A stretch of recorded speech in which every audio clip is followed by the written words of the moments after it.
Hello and welcome to A Lot of Help with James Lott Jr. I'm James Lott Jr., head of JLJ Media, of course, and my practice, a lot of help.com.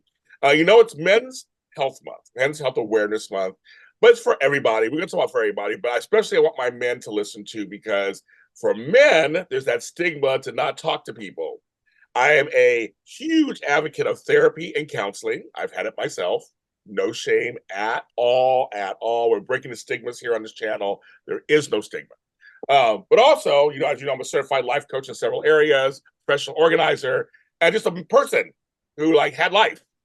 I like bringing on people who are doing positive things. On this show, I've had people who write letters to the elderly. I've had folks who come on here and talk about your spirituality parts of yourselves. This person, he is a best-selling author, of course. He's also an executive coach and a life coach, counselor, but he's also talking about this new movement because the mood is very different out there right now. I'll say it that way. The mood is different. And he is doing this thing which is called Look to Lift Others. And well, we will give you all the websites and stuff, but we're going to talk to him about his philosophy and what exactly this all means. And also at the end, what he is offering our listeners and watchers out there. And we just did a little recording just a second ago, and he is a ball of fire in a great way, which I love. It's Mr. David Essel. James, great to be with you, my brother. Just great to be here. Well, that's right. So, we were talking on the other little segment we did out there, and folks, you can see that. That's another story. On my channel, we talk about everything. My channel, we don't censor anything. We talk about everything. We call out everything. I come from hippie parents who were activists.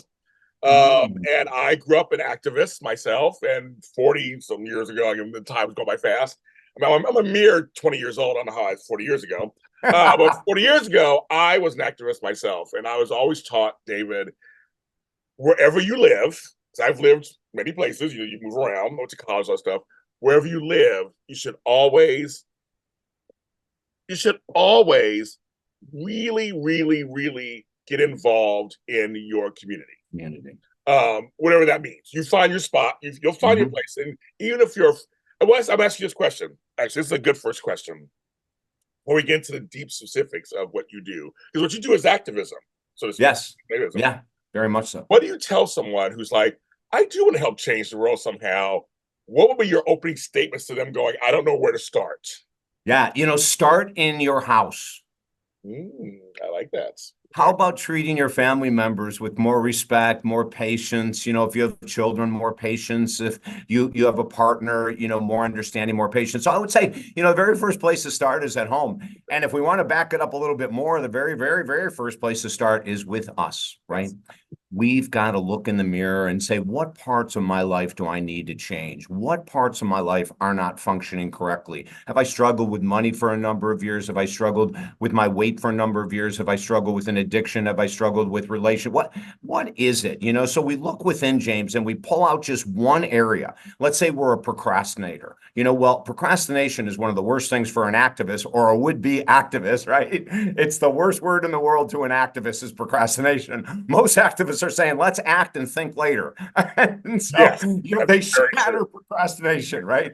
I know I do it too, James. I'm sure you do as well. We just act many times, So the first place is going to be within ourselves. And I just say, pick one area, one stumbling block in your life. And if you make that one stumbling block a strength, let's say you go from lack of patience in traffic to patience. If you have kids, you're positively affecting your kids. If you have a partner, you're positively affecting a partner. You're also positively affecting everyone in traffic that you used to piss off because you're not being a Richard head anymore. And you're actually being polite and you're letting people in traffic and all that other kind of stuff, So we start within ourselves. Then we go into our home. And then the next question, which is really what you were looking for, is, when you go into a grocery store, and this is an example I ask everyone to start with, before you go into the store, I have everyone write a little note on their car, look to lift others. Just leave the note in your car. Look to lift others. Look at it. Then go into the store.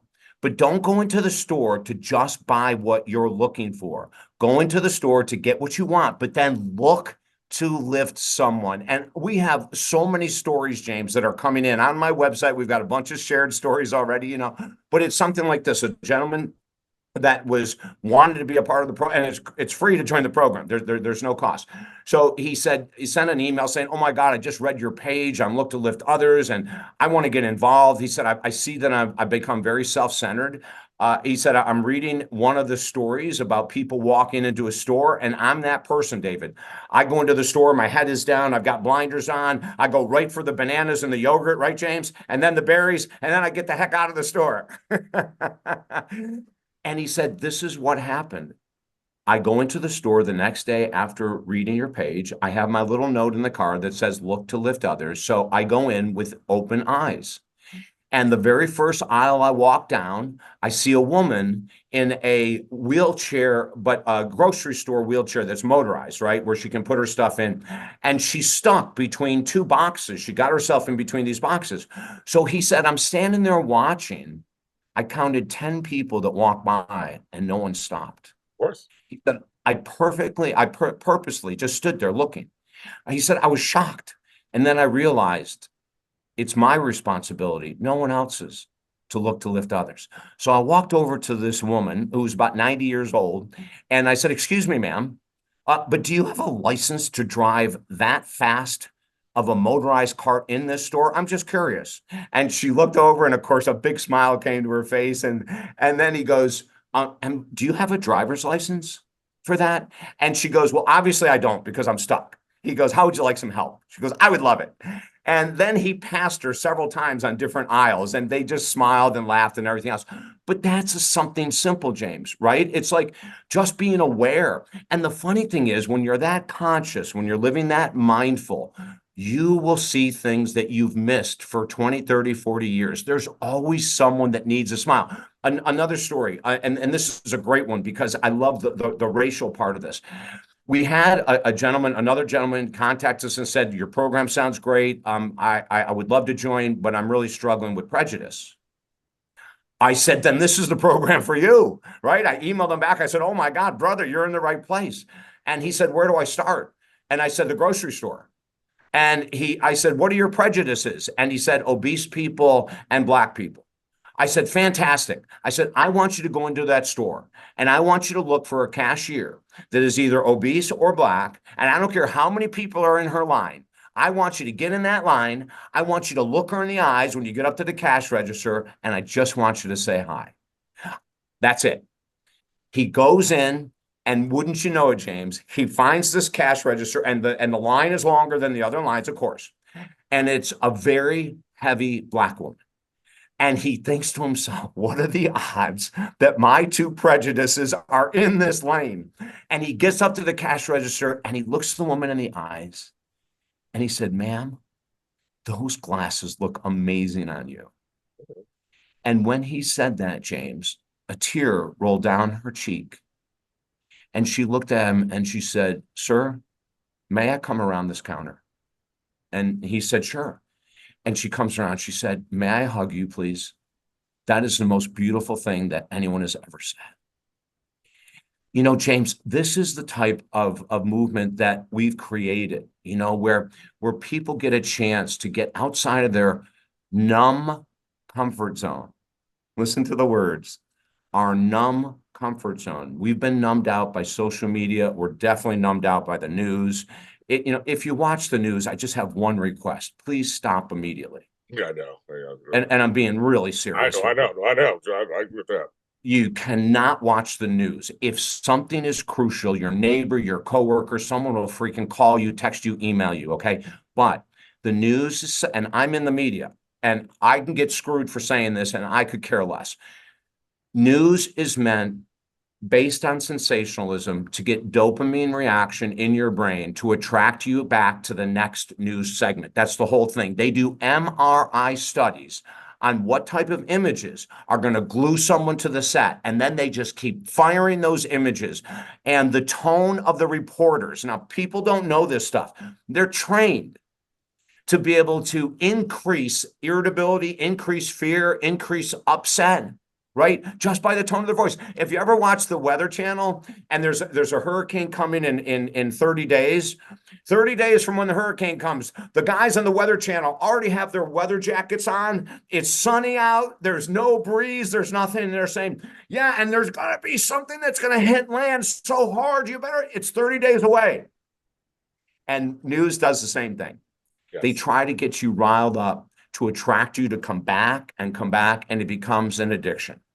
If you can shatter the news, you will make probably some of the greatest inroads into your own joy, happiness, and self-control. One of the things the news does, it gets us irritated. So if you're a Republican and you watch something on the news that irritates you, and then you go out and talk to someone who's not, well, it's just going to turn into a bunch of nonsense, right? So please, please, please, please, for your mind, for your body, for your spiritual health, for everything you can imagine, cut the news out of your life. It's not necessary. Yeah, there's a couple of things to unpack here, which I agree with. And one of the things quickly for me, I first started my life coaching journey about 11 years ago. I was already a professional organizer, and I was told you probably should do life coaching, and there's different kinds. Like, what does that mean? And I know what that was. So I've been a life coach for over 10 years. I'm a life coach in like 7 different areas.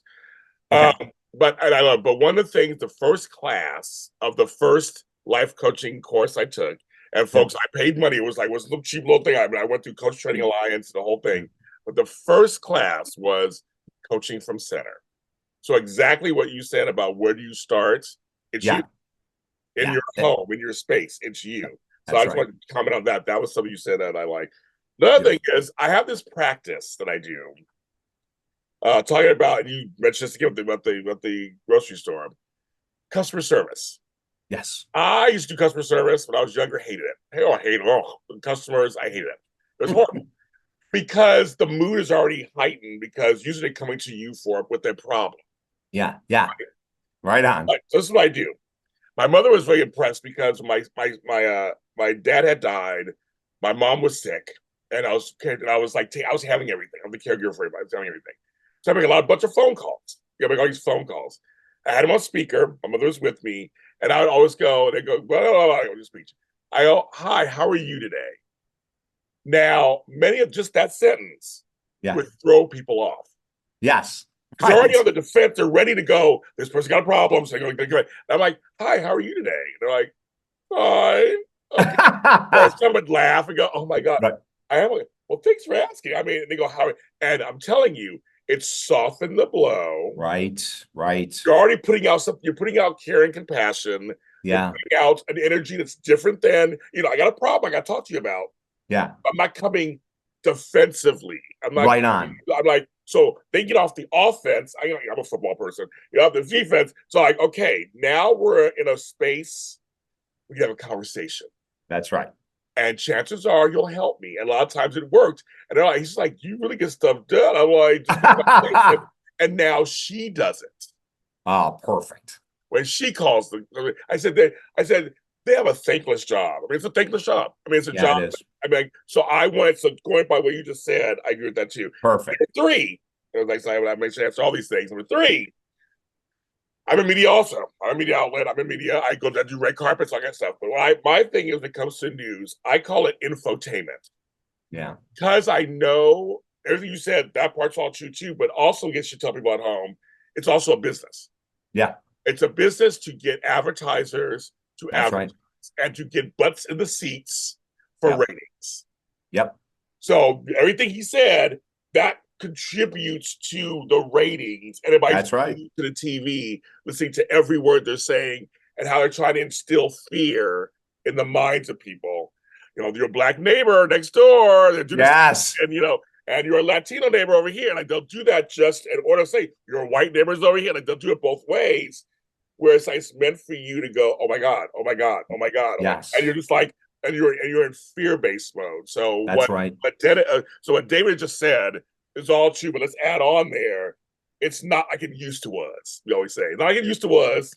It's now a whole different world now. It's very much infotainment. It's like what can get the biggest headline for the biggest rating, the biggest ad revenue share. Yep. Weeds on folks at home, but that you guys get what I'm saying. It's It's not for your best interest at It heart. is not. There is no such thing as news for our best interest, James. Very well put. It's just not. It isn't. I love that. Perfect. Okay, I can talk to you for 20 hours, but no one will listen.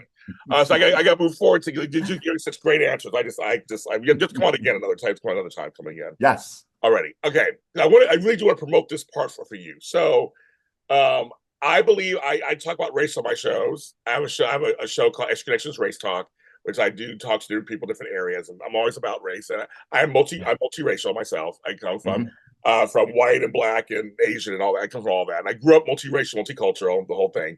All the good and the bad. Yes. Of all that. And I have had racism thrown at me 1,000,000 times in my life. I bet. I'm in my 50s. It's been I said I was an activist back in the day, the whole thing. I always say it starts with people like you who are I mean you identify as white, I guess, right? Yeah. I identify as a human being, quite honestly. Yeah. So that's why I said, let me say this, how I say this. It takes someone who presents like you to kind of get the ball rolling. Yeah. For all of us. That's why I appreciate you and the work that you're doing, because it's not easy for someone who looks like you, who could easily, like you said, walk by, keep your head up or keep your head down and not say anything. You have chosen to say something. So my question to you is, because we'll get into what you actually are doing, but I kind of want to make the timeline kind of go in there. Because of your parents, that affected you so hard that you decided to go into this world of let's get rid of this race crap.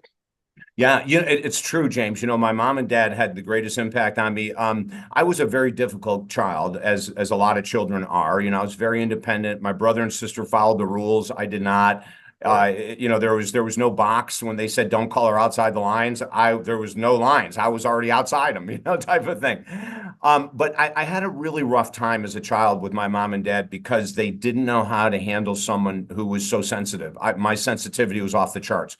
Basketball became my life at the age of 6. I would sleep with the basketball every night in my bed, even though my mom hated it because it meant that sheets were going to get dirty.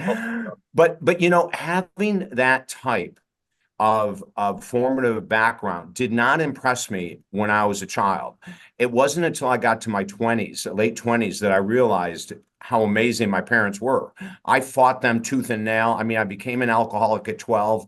I fought them tooth and nail every step of the way. No matter what they said, I said the opposite. I mean, it was just a hell of a time, And then in my late 20s, I called them. And of course, it was speakerphone. There was no such thing as cell phone.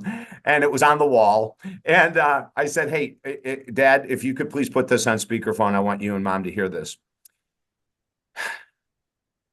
I said, 90% of what you taught me as a child was actually correct. And I'm sorry that I was not wise enough to take all of your wisdom and understand what you were trying to teach me. I said, I still may not understand what you were trying to teach me because I know I am so different. And, I'm the only one that's in the public eye. I'm the only one that does this kind of stuff. Everyone else plays it safe. And, my mom and dad were always, please get a job with a hospital, or please get a job with security, or please get a job where you get benefits, And I've been an entrepreneur ever since 1979 is when I started all this stuff. So, I'll tell you that being able to call my parents and tell them what an incredible impact was a beautiful experience for me. But then what happens after that, James, was even more powerful, in that I started to decide at that time that I was going to commit my life to helping the human race in any way I could. I started out in sports psychology, working with athletes in 1979. And then in 1990, after about 11 years of working with athletes and bodybuilders and all these other kind of fitness professionals, I broke into the world of relationships in 1990. And I became an all-faith minister. I started doing family counseling and marital counseling and all this kind of stuff, But it's always been about service. I'm sorry, your light just came on. Did you see that? I know. You said all faith, and all of a sudden, like the light, let there be light. All faith minister, and the light comes on. I have support behind me, James. I'm pretty fortunate. We couldn't even plan. Oh my God! I have to clip that part out. I just showed that part. I have to timestamp that. Oh my goodness, that was incredible. That was. Okay, sorry, go ahead. I'm sorry, as you were saying. I'm sorry, as you were saying. Well, and then it just led one thing to another, where that all of a sudden when I did X, to help people in relationships, and then we got into addiction recovery because of my addictions for so long, and it was all about helping others. And I realized as I look back, I get paid for it, yes. A lot of times I don't. I do a ton of volunteer work, and I always will. This program, Look to Lift Others, we're putting so much effort and time and money into it. I'm not expecting a penny back from it. I'm really not. I want to change the world. I really do. And I know we can do it. And all we need is to get people off their butts, because we've gotten pretty darn lazy. We got to get off our butts. But the cool thing is that I'm not asking you to spend money. I'm not asking you to do anything out of your ordinary routine. I'll share another story from our movement. So a young woman with 3 little kids in the back of the car pulls up to a red light, a left arrow, and there's a homeless man there. In Florida, they're all over red lights. At every red light, you can see them panhandling, and so she had joined the program, and she had actually said to me that she had never stopped and spoken to a homeless man or woman. She wanted to, as part of her look to lift others. She wanted to become more a part of her community and reach out to all types, not just who she was comfortable with. So we talked, and I said, listen, the most important thing to do is look into the homeless eyes, or anyone you're going to approach. Look into their eyes. If it's someone in a wheelchair, we have a lot of people that are averse to individuals who are crippled, who are averse. They can't look at someone in a wheelchair, and we want to break through all this stuff. And the homeless is the same thing. So I said, look into his eyes or her eyes and ask for his or her first name and use it. Address them as a human being. This is the first way that we look to lift the others, And I do this all the time at red lights, and I always have, dollar bills with me and everything. And I roll down the window and I go, hey, brother, come on over here. And they'll come over and I'll go, what's your name? And they'll do this. Kevin. Hey, Kevin, how you doing? Good. Are you thirsty right now? I have a sandwich right next to me. I can give you that. And if you're thirsty, I can give you a couple dollars for water or something. Kevin, what's best for you? And this is the way I train people who are uncomfortable with the homeless, uncomfortable with crippled, uncomfortable with amputees, whatever it is, right? Is we start off in the human race. We look in their eyes. We make them feel noticed. We ask them their first name. Now they're a human being. They're not a homeless person. They're freaking Kevin, for God's sake. So she rolls the window down. She's got the 3 kids in the back screaming, Mom, there's a homeless guy coming up to the car. He's going to kill us. And she says, please be quiet. And rolls the window. Gentleman comes over and she says, hi. She said, what's your first name? And he was stunned. And he finally told her, and she's looking in his eyes, and she said, it is so hot out here. Would you please go get yourself some water? This is not a good place for you to be without water. And she hands him money, right? And he was blown away. And he was so appreciative and so grateful. She rolls up the window and they take off. And she says to the kids, when we get home, we're going to talk about this. But I did it on purpose. I want you to see that people who don't look or act like we are human beings as well. And we need to start treating them as such. That's the type of stuff. James, this is why I get so excited, because it's not a lot of effort. It's no money. Okay, if you're going to work with the homeless, maybe $2 or $3 or whatever you want to give them, right? But it's so easy. Once you change your mindset and you start to look to lift others, you're going to start seeing stuff you've never seen before. And then it's going to be up to you. I have to jump in because I have a homeless story.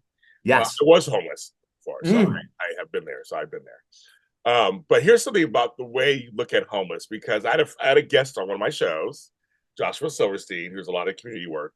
He is Jewish and Black. And he's always trying to break down the barriers and all that stuff. Oh, he's yeah. Great performance artist. But anyway, one day he was on my show, and I give him credit for this fully, because he goes, here's how I changed looking at the homeless. He goes, James, it's Los Angeles. We have lots of traffic. He goes, one day, it was like 5:30 after work, 5:30. He was tired, trying to get home.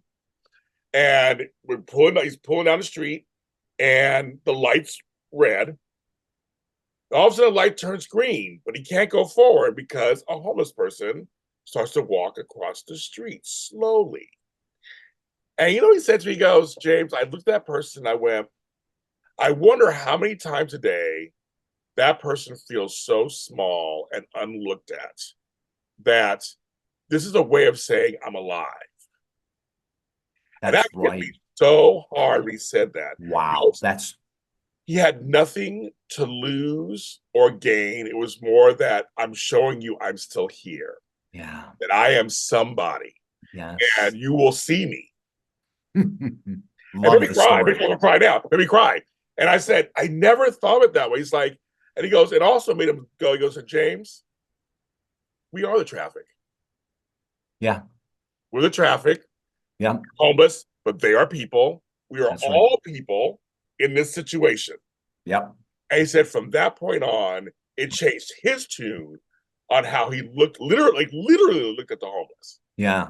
Yeah. And I thought when you just said that, I go, that's an amazing thing. Yeah, no, it's just so beautiful, your story, and giving people a feeling of identity, by recognizing them and noticing them. Because well, you being homeless, you know this better than I for sure, but most of us are so used to being recognized, right? We go a store we always go to, and the cashier says, "Oh, it's great to see you, James," or you go to a park, or you go to a restaurant that people know you, or whatever, right?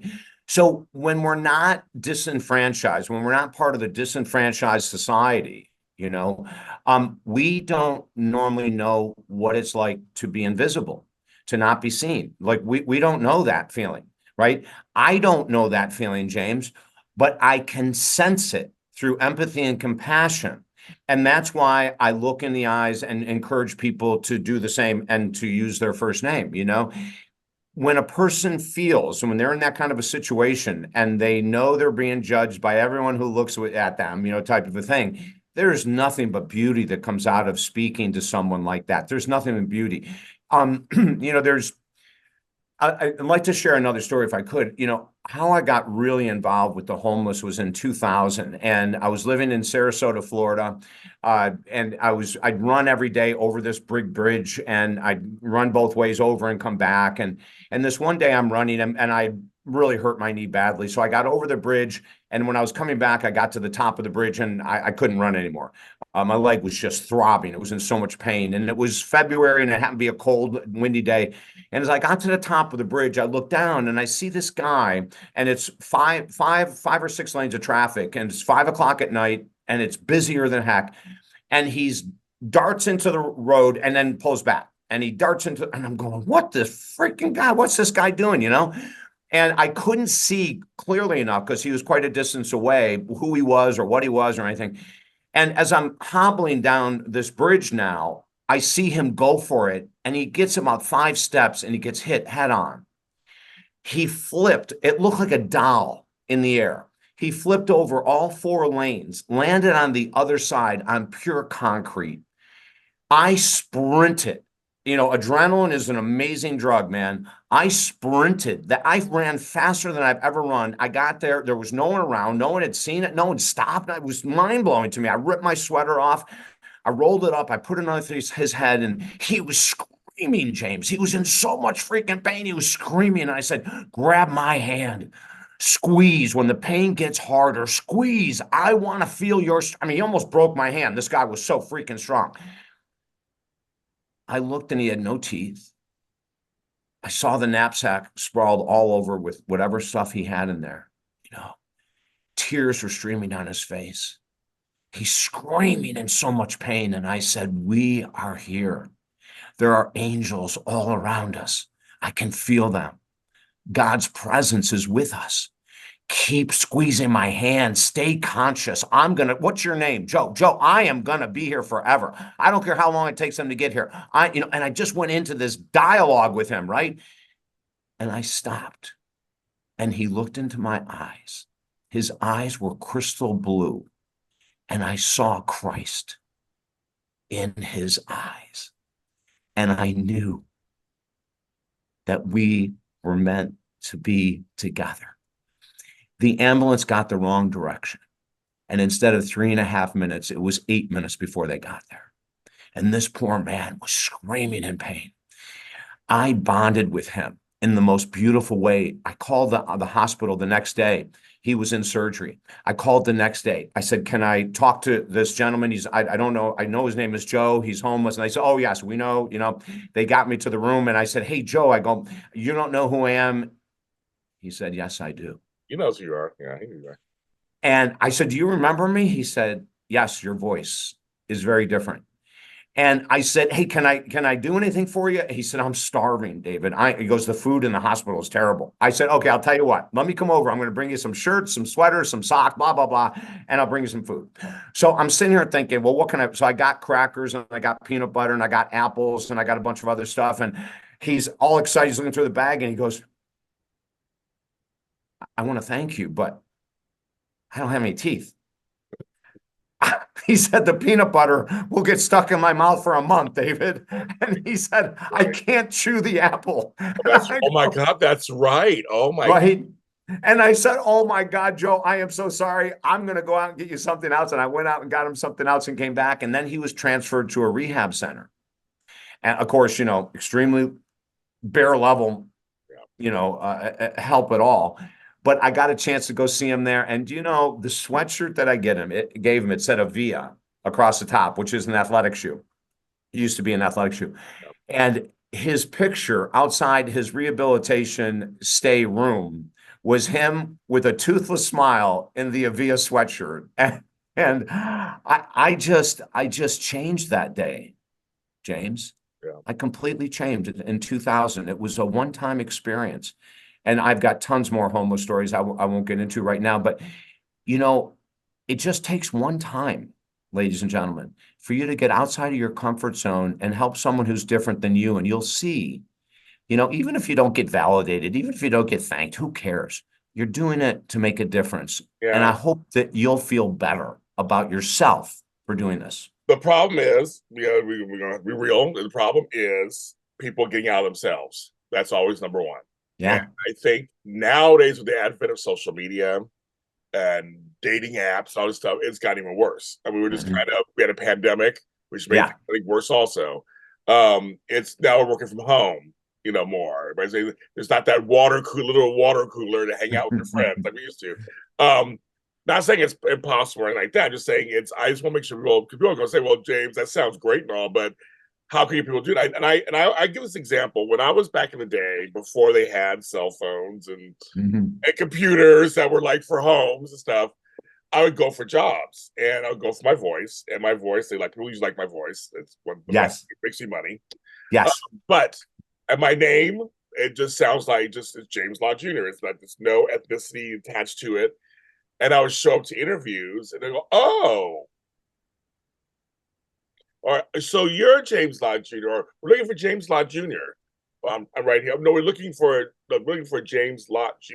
Like that's and I always thought that was interesting because I would see the reaction. Most of the time, it was the white person who was in charge, who was hiring me or whatever in these corporate situations or whatever. And I used to be a nurse, same situations. Okay. And I always said that I always get an example because again, you shouldn't judge anybody by a name. Yes. But they were judging me thinking I was one thing when I wasn't.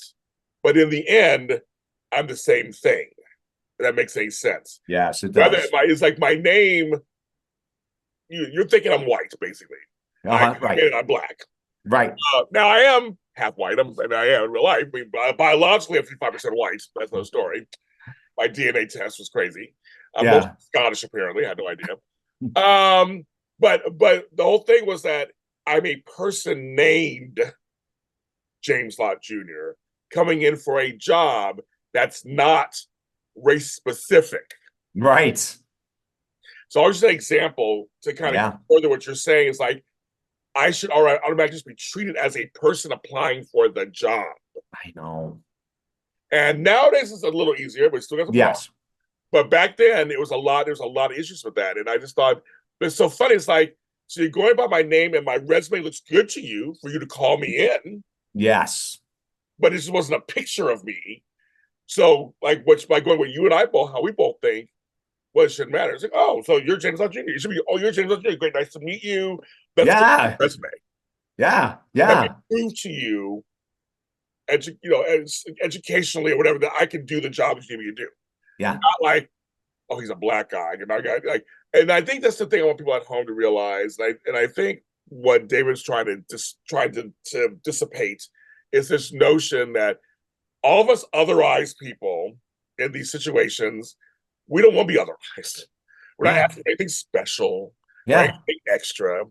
Right. You really we really just want regular, average, ordinary opportunity.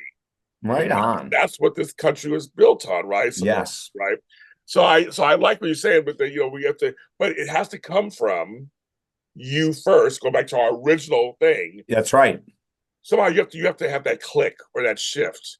It tells you it's okay. I may have had a prejudice, but I'm going to actively come out of that now. Right on. So I'm going to ask you, so what you're doing, because this leads to what you're doing, and you're a Lift Others project. So I want people to sign up for your program. I'm not going to tell everything, but can you give us a little idea of kind of what are some of the things that you are doing in the counseling world with this to help people? Yeah, I mean, when you go to the website, talkdavid.com, which is the easiest one, davidessel.com, talkdavid.com, look to lift others, all of them go to the same site. Yeah, I like that. Smart. That's smart. Yeah, and so you're not going to have to chase around. Once you get to the main site, you'll see right on the homepage, look to lift others. The idea for it came after looking at the last 5 years of how atrocious our country has become. Quite frankly, James, I mean, that's the whole reason that I created it. I said, I'm not going to sit here on my hands when I'm seeing this crap for 5 years. No way, or 4 years, I'm going to get involved and I'm going to do what we do. When COVID hit, we created a free program helping veterans heal. And then after that, we had a free program helping first responders heal. And then that turned into a free program helping Americans heal. And I actually, hey, something for a second. Folks at home know this. I come from a family of veterans. I'm a huge veteran advocate. Yes. Different things. Advocate, it's a different thing than activist. I'm an advocate. So thank you for doing that, because I come from my father's Navy. We have Marines. Yep. I'm just a heavy, I wasn't in myself, but I come from that. And I think veterans should have whatever they want. That's my own thing. Yeah. Okay. So, we've been creating all these separate programs, and then I started to think, why don't we put it all together? And why don't we put it into one program? And when you read the description, it's going to make total sense to everyone on the page. I wrote a children's book a number of years ago about the most popular little girl in a school that came into the lunchroom and everyone wanted her to sit with her. And instead of going and sitting with all the kids calling her name, she saw this little girl who looked different than everyone else in the school and who never spoke to anyone, sitting by herself once again in the lunchroom. And I read my book on that page, and it is incredible the number of children that love that book, because at the end of the story, Kat Calloway is the star, and the little girl that no one wanted to have anything to do with had a gift that the whole school benefited from, that they would have never known if Kat didn't sit with her and befriend her, right? So these are some of the stories you'll read. I have a video on there about myself with a crippled man, which is just really beautiful. When you go and read it, then you'll see that you can add your own story. It'll say shared stories, and you can add your own story right there. It doesn't matter how little or how big. We're not looking to give people 5 stars for their story or 2 stars. Everyone gets 5 stars. I don't give a damn how short your story is or how long it is. Everyone wins. And then when you go to that page, you'll see at the bottom, we're giving away 6 of our books absolutely free. And it's all at the bottom of that look to lift others. So we want to lift you, and we want to thank you for joining our program and doing something on a daily, weekly basis to lift others. And we want to thank you by saying, and here's 6 books for free. So you don't pay a thing to join it. There's no cost. You get free books, and you get to be a part of a movement that is going to radically help this world and our country to shift and to change. If it takes 2 years, if it takes 20 years, I have no idea of how long it's going to take for it to grab hold, but I do believe in it so strongly. I'm not going to let it go. When I see these stories coming in and Michelle, my website person, puts them up, it just brings the biggest smile to my face, James. If we get one story a day or one story a week, I'm not judging it, because we know how many people are reading the page, and we know that even if they don't come back to add a story, it's going to positively affect them. I like that. Well, that's the thing of the work that we do is we present, we say, here you go, and we have to release it. Yes, that's right. We can't control the outcomes of who gets it, who doesn't get it. Right. And it's hard. I'm going to be very honest. It's hard because you want to affect it. We want to change the world. You and I both. I know. We want everybody to get there and get it. That's today, James. Yeah, today, right now. We know. I'm a very transparent person. Like you, I want it now. Yeah. But no, in all seriousness, I do know that my service. I'm a doctorate in divinity, so I was also a minister. I don't know. We have a lot of things. We have a lot of things in common. We have a lot in common. We have a lot in common. No, but I had learned that the outcome is not mine anyway. That's not my goal anyways, to make sure that every single person has my outcome. That's not it. I think you're saying the same thing either. Is that, can we affect a movement, a flow, that the ripple effect starts to happen, and then the outcomes start to outweigh the bad things and wash over, and then suddenly we have a place of utopia at some point. Yes. It probably won't be our lifetime, but I don't mind putting it in motion, and letting it happen when it's supposed to happen, because we're having to overcome hundreds of years, which we talk this country, of counterbalancing that. Right on. It's not impossible. I agree with you. It's not, as you have to end the show, it's not impossible. And I love that. I thank you for what you're doing. You have to come back on the show again. You have to come back on the show again. Oh, I'd love it, James. Yes, we have to come on. But any kind of last words for folks who are looking for hope in this arena? Yeah, go slow. Read the page, read the stories, see what other people are doing. A lot of times, this is such a great question you just asked, James, because a lot of times people will send me an email and say, well, what should I do? And I'll say, go read the page, go read the stories. And that'll give you ideas, because we have stories, obviously, about racial. We have stories about the homeless. We have a woman, oh my God, that read the page and she sent the story in, and she called herself out. She said, David, I can't believe you started this movement. I just realized after reading these stories, I have been a nasty wife to my husband for the last 10 years. I have to, and then she put all the things she's going to do to change. It's right on. I mean, my goodness, James, so we know we're touching people's hearts, right? We know, but don't make it overwhelming. Start tiny, right? Start just by reading the stories. Don't even put the pressure on yourself to do anything. And then write the little note, look to lift others, and just put it in your car and let it sit there. And then when you go out, sort of look at, go easy with it, right? Make it fun. Make it a game. Like, I wonder how many people I can smile at in the grocery store today. I wonder if I can get 3 people to say hi back in the grocery store. You can do whatever you want. There's no rules here. It's just about looking to lift others. And my folks know my slogan is small steps lead to large rewards. Yes. That's my slogan for 15 years and counting. Love it. Small steps lead to large rewards. Start small chunks. How do you finish an elephant? Eat it one chunk at a time. That's right. Now, I don't want to eat an elephant. I don't want to eat one. They say that. I'm like, okay, sure. Don't do that. David Essel, you are a joy and a light. I send you love and light. You're wonderful. Thank you very much for your time. I appreciate it. TalkDavid.com, LookToLiftOthers.com, DavidEssel.com. You go anyway. You said it leads all there. I actually have his page up right now. I will put it in the description for you guys to go there and check him out on what he is doing. I actually know somebody. I'm going to actually send you somebody. I'm going to send to your page. I already know somebody. Oh, good. Already. I think he needs to see your page. That's another story. But yeah, check him out. He is out there. Are you on social media at all? I mean, are you on social media? Am I what? On social media? Yeah. Oh, yeah. Facebook, LinkedIn, and Instagram. Okay. I wish I follow you. I'm going to follow you. Yeah. And it's just David Essel on all the pages. There's, nothing like, Wildcat David or something. It's just my name. Which I believe it though. You're a wildcat. I know. Yes, that's true. I know you are. I know you are. We all promote the wildcats. I'm James Lott Jr. LottofHelp.com. Of course, the superorganizer.com. Check those out. We are here to help. If you are afraid to contact him correctly, you can always come to me. I always say, well, come to me. It's private. I will pass you on to him if I need to, and we will go from there. He is open to talk to anybody, I'm sure. Just like I am, same thing. But I know some folks get a little nervous. I can help facilitate that and be the conduit. Perfect. Just in case for those who are just a little too nervous. But go check out his page. Thank you everybody for listening. As always, we are here to help. The world is not at a dead end, not at all. We need a revival, and there are a lot of folks I've had on this show, including David, that are out there doing their parts. And whether you know it or not, what they're doing is affecting change and affecting what you are seeing. See you next time.